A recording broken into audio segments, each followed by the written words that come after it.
All right, let's check out the lab, which is OurWeatherpics.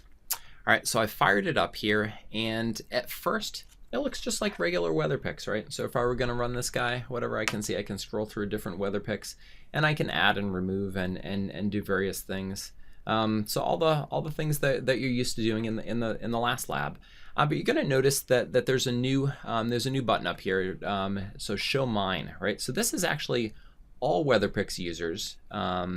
WeatherPics here, but if I click show mine, then it's only going to go down to the ones that I own, right? So these would be the ones that if I long press on, I actually have the permissions to change these guys. If I click show all again, and I were to click onto another one, so maybe do a long press here, you'll see it comes up and it says that the WeatherPic belongs to another user, right? So I don't have permissions to change that. All right, so a little bit different paradigm here than we used before because it's, everything isn't sandboxed. We have our WeatherPics that are available, but we're actually storing the user ID in the model object. So let's keep showing you some more exciting stuff here.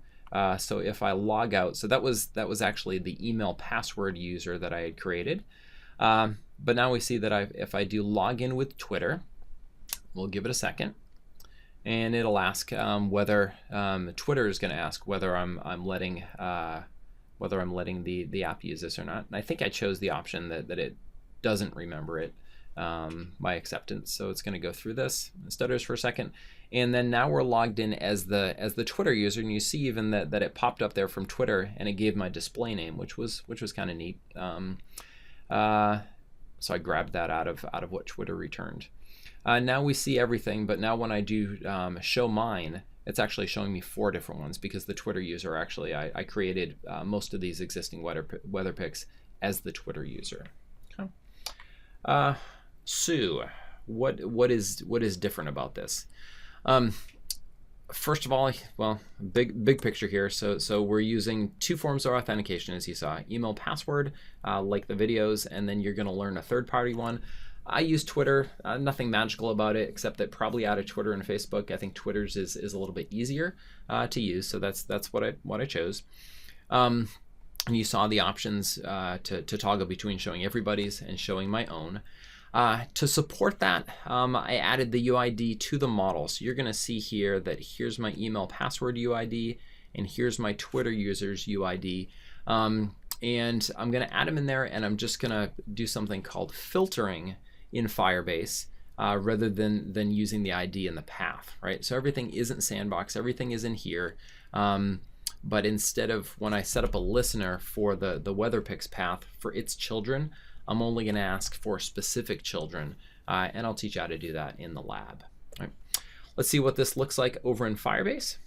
So if I'm to go back in here, so here's my back end on this for our WeatherPics.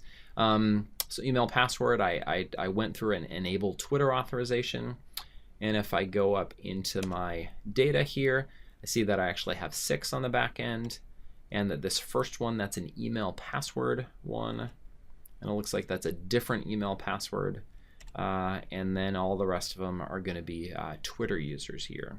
Okay. So that's how it's distinguishing between them, is, like I say, I've changed the model object so it actually stores the UID.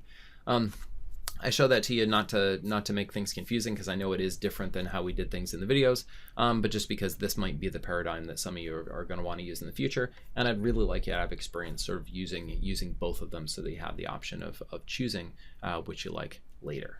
All right.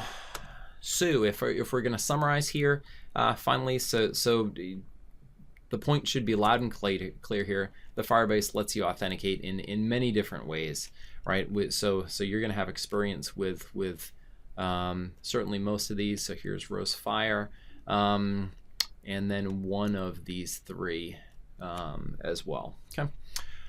Very easy to do. It's going to manage the session. It's going to handle all that kind of stuff for us. The SDKs work the same, not on Android, not only in Android, but in other platforms as well. So you can have sort of a uniform authentication experience. Okay. Some links for everything, and I guess a link here that I forgot to mention earlier is that if you were interested in doing stuff with custom tokens, so this is pushing way beyond what you probably need to do in this class.